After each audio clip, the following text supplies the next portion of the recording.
철로 역정은 곳곳에 장소가 나옵니다. 모두 의미가 깃들어진 장소들입니다.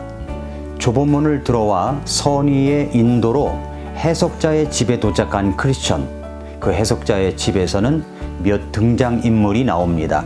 집주인 초상화, 율법과 복음, 정욕과 인내, 그리고 불 끄는 마귀와 기름 붓는 예수님. 크리스천이 해석자의 집에 들어가 제일 먼저 만나는 것은 초상화입니다. 그 초상화는 기품이 있었습니다. 그의 두 눈은 하늘을 바라보고 있었습니다. 그리고 책 중에 책을 손에 들고 있었고, 그의 입술에는 진리의 법이 새겨져 있었고, 그의 머리에는 황금 왕관이 씌워져 있었습니다. 잔 버녀는 왜 철로역정 소설 속에서 해석자의 집에 초상화 속에 기품 있는 목자를 넣었던 것일까요? 그것은 잔 버년이 베드퍼드 교회의 목사인 잔 기포드 목사님을 생각하고 있었던 것이 분명합니다. 늘 기포드 목사님에게 찾아가 자신의 영적 의문이나 알고 싶은 것, 상담하고 싶은 것을 말씀을 받고 또 해석해 주고 알려주면서 이제 자신이 그것을 받아들이면서 영적으로 성장할 수 있도록 양육한 기포드 목사님을 생각하면서 영적인 목자, 지도자의 이상적인 모습을 그려 넣은 것입니다. 그래서 이 집도 해석자의 집이라고 부릅니다. 자신에게 복음을 알아듣기 쉽게 설명해 주어서 구원의 확신을 심어 주었고, 자신이 어떻게 살아가야 하는가를 말씀을 통해서 가르쳐 주며 인도한 기포드 목사님이야말로 진정한 목자라는 것을 드러내고 싶었던 것이고, 바로 영적인 해석자다, 그렇게 부른 것입니다. 그런 사람이 바로 영적 아버지이며 영적 지도자이며 목자입니다. 그런 영적 아버지, 지도자는 어떤 역할을 해야 할까요? 첫째로 복음을 분명하게 드러내 구원으로 인도해 주어야 됩니다. 고린도전서 3장 1절 말씀에 보면은, 형제들아, 내가 영에 속한 자들에게 말하는 것 같이 너희에게 할 수 없어서 육신에 속한 자들, 곧 그리스도 안에 있는 갓난아이들에게 말하는 것 같이 하였노라 라고 했습니다. 고린도 교회는 정말 문제도 많고 말도 많고 풀어야 할 숙제가 많은 그런 교회였습니다. 보통 사람 같으면 포기하고 싶은 그런 교회였습니다. 그러나 사도 바울은 그 교회를 포기할 수가 없었습니다. 그래서 갓난아이들을 대하듯 그렇게 대하면서까지 애정과 사랑과 열정을 쏟아부은 그런 교회입니다. 왜 그랬을까요? 바로 이 이유 때문입니다. 고린도전서 4장 15절 말씀해 보면은, 그리스도 안에서 너희에게 10,000명의 스승이 있다 해도 아버지는 많지 아니하니 이는 그리스도 예수님 안에서 복음을 통해 내가 너희를 낳았기 때문이라 라고 했습니다. 복음으로 그들을 낳았기 때문입니다. 아무리 많은 스승이 있다 하더라도 자신에게 복음을 전하고 구원받게 한 영적 아버지를 잊지 말라고 한 거죠. 그 영적 고통을 당하면서 그분들을 낳은 것입니다. 그리고 그들도 마찬가지로 영적 아버지, 복음을 전하여 구원받게 하는 사람들이 되어 영적 아버지가 많아지기를 기대하는 마음을 표현한 것입니다. 바로 이런 영적 아버지가 천성을 향하여 가는 길에 진정한 참 목자요, 안내를 해주는 사람들인 것입니다. 자, 여기 이제 해석자의 집에 들어갔습니다. 이 해석자의 집에는 비질하는 머슴과 물 뿌리는 소녀가 나옵니다. 머슴이 비질을 하자 쌓였던 먼지가 솟구쳐 숨막힐 정도가 되어버립니다. 그러나 소녀가 물을 뿌립니다. 온 방에 뿌립니다. 그래서 그 먼지를 가라앉힙니다. 그리고 고요와 평안이 찾아옵니다. 이것은 무엇을 뜻하는 것일까요? 머슴의 비질은 먼지가 일어나는 것, 율법을 말하는 겁니다. 율법은 죄를 알게 해준다고 로마서 3장 20절 말씀에 말씀했습니다. 하라와 하지 말라 되어 있죠. 하라고 하는 것을 하지 않고 하지 말라고 하는 것을 해버릴 때 그것이 죄가 된다는 것을 알게 해주는 것이 바로 율법입니다. 그렇지만 그 율법이 죄 문제를 해결해 주지 못합니다. 내가 죄인이라는 것을 일깨워 주지만 내 죄사함의 문제를 해결해 주지 못합니다. 반면에 소녀가 물을 뿌리는 것은 복음을 의미하는 것입니다. 복음만이 인간의 죄의 문제를 해결해 주고 용서해 줄 수가 있고 고요와 평안을 가져다 줄 수가 있습니다. 영적 아버지, 영적 지도자, 참목자는 바로 이런 복음의 능력을 잘 설명해주고 가르쳐주는 사람이어야 됩니다. 얼마나 많은 교회에서 소위 목사라고 하는 사람들이 복음의 능력을 희석시키고 있습니까? 한번 구원받으면 영원한 구원인데도 불구하고 행위가 온전히 받쳐주지 않으면 구원을 잃을 수 있다는 그런 말씀을 공공연하게 설교를 하여 성도들로 하여금 행위에 의존한 충성을 하도록 하는 이 잘못된 목사들이 참 많습니다. 책도 많이 쓰고요. 방송도 많이 하고 교회 규모도 큰 그런 교회 그 목사 이름을 대면 누구도 아는 사람이 그런 잘못된 가르침을 하고 있습니다. 그뿐만이 아닙니다. 인격적으로 주님을 만난다는 것을 설명을 하는데 인격적으로 주님을 만난다는 것은 복음의 주인공이신 예수님을 만나 구원받아 그 인격이 변화되는 것을 말하는 것인데도 말씀을 만나야 한다느니 하면서 빗나간 가르침을 하고 있으니 참 답답할 때가 있습니다.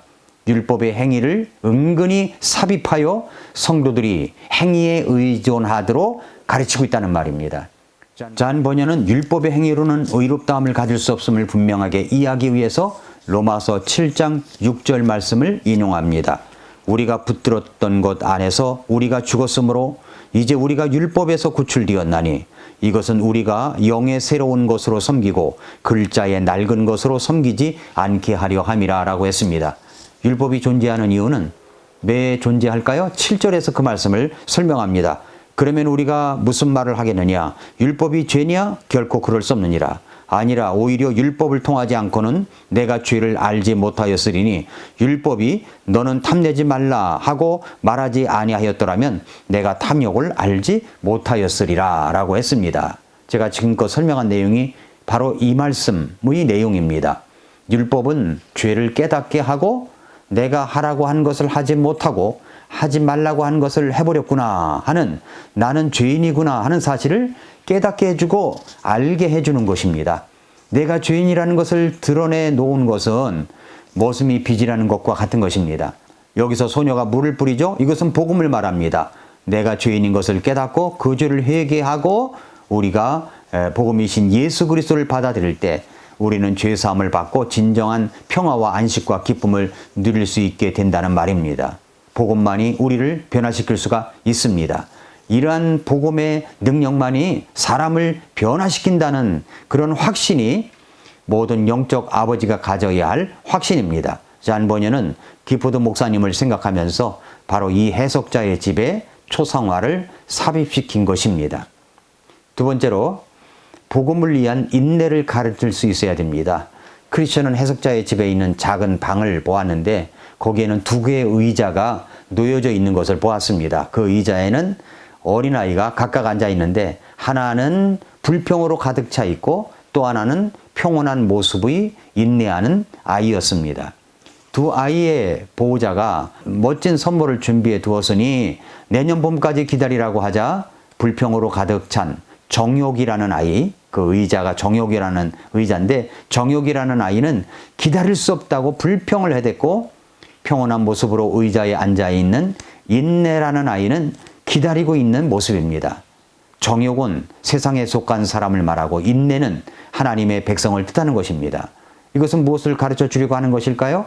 모든 그리스도인들이 가져야 할 것은 복음을 받아들이기까지 인내를 해야 하고 복음을 받아들인 다음에도 우리는 그리스도 안에 있는 복된 약속들이 주어지는데 그것은 당장 누릴 수 있는 것이 아니기 때문에 성숙해 가는 과정을 통해서 우리가 취할 수 있는 축복이니까 기다려야 된다는 말입니다. 이 땅에서 누릴 수 있는 축복은 아주 미미한 것입니다. 영원한 왕국에서 누리는 복은 엄청난 큰 것인데 이것은 인내로서 누릴 수 있는 상급이라는 것을 이 비유를 통해서 가르쳐주고 있습니다. 우리는 보이지 않는 것을 보는 것처럼 믿고 기다리는 법을 배워야 됩니다. 이것을 가르쳐주는 분이 바로 해석자의 집에서 그것을 해석해주고 가르쳐주는 목자입니다. 고린도 후서 4장 18절 말씀에 우리는 보이는 것들을 바라보지 아니하고 보이지 아니하는 것들을 바라보나니 보이는 것들은 잠깐 있을 뿐이나 보이지 아니하는 것들은 영원하니라 라고 했습니다. 자, 이제 세 번째입니다. 세 번째는 내 마음에 타오르는 은혜의 역사를 가르치는 것입니다. 해석자는 크리스천에게 벽난로를 보여줍니다. 난로의 불길은 뜨겁게 타오르고 있습니다. 그런데 누군가가 이 불을 끄려고 물을 퍼붓습니다. 물을. 그런데도 불길은 계속 타오릅니다. 왜 그런가 했더니 반대쪽에서 기름을 붓는 분이 있었기 때문입니다. 이것은 바로 은혜의 불길이 타오르고 있는데, 그것을 끄려고 하는 것은 마귀 사탄이고, 그 은혜의 불길이 계속 타오르게 기름을 붓는 분은 예수 그리스도라는 것이었습니다. 예수 그리스도께서 하시는 중요한 사역 중에 하나는 성도들의 마음에 은혜의 기름을 부어서 그 불길이 계속 타오르게 하는 것을 말합니다. 사도행전 10장 38절 말씀해 보니까, 사도행전 10장 38절에 나사렛 예수님에 관한 것이라 하나님께서 성령님과 권능으로 그분께 기름을 부으심에 그분께서 두루 다니시며 선을 행하시고 마귀에게 억눌린 모든 자들을 고치셨으니 이는 하나님께서 그분과 함께 하셨기 때문이라고 했습니다. 사랑하는 애청자 여러분, 성도 여러분, 은혜가 아니면 아무것도 할 수 없습니다.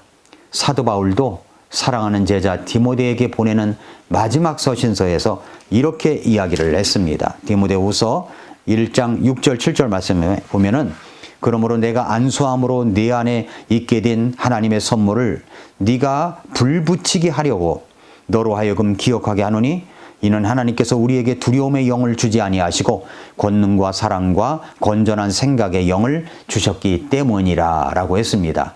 그렇습니다. 불붙는 은혜가 우리 마음에 타오르기를 원합니다. 교회마다 이렇게 불붙는 은혜의 열정으로 영적 아버지, 어머니가 되어서 복음을 잘 설명하고 구원에 이르게 하고 인내심으로 보다 값진 복을 누리는 교회들이 될 수 있기를 기도합니다. 저는 우리 교회가 바로 그런 교회이기를 원합니다. 오늘도 미라클 모닝입니다.